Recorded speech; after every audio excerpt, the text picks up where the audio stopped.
बोलो रघुनाथ जी महाराज की जय। बोलो ऋषि महाराज की जय।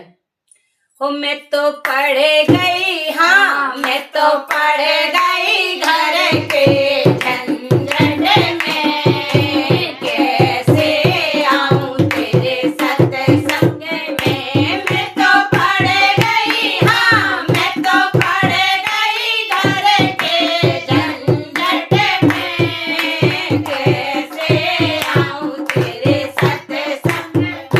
मैं तो पढ़ गई घर के झंझट में, कैसे आऊं तेरे सत्संग में।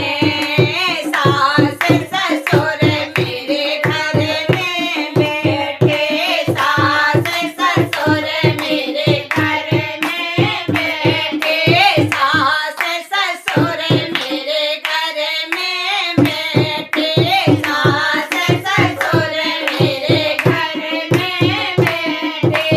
रह गई चरण दबावे में, कैसे आऊं तेरे सत्संग में। मैं तो रह गई चरण दबावे में, कैसे आऊं तेरे सत्संग में। मैं तो पढ़ गई, हाँ मैं तो पढ़ गई घर के झंझट में, कैसे आऊं तेरे सत्संग में। देवरानी जेठानी मेरी बहुत घनेरू, देवरानी जेठानी मेरी बहुत घनेरू, देवरानी जेठानी मेरी बहुत घनेरू, देवरानी जेठानी मेरी बहुत घनेरू। मैं तो रह गई न्यारे में, कैसे आऊं तेरे सत्संग में। मैं तो रह गई न्यारे में, कैसे आऊं तेरे सत्संग में। मैं तो रह गई न्यारे में,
अगर आप लोगों को हमारा गाना अच्छा लगे तो शेयर करें, लाइक करें। बोलो राधे राधे।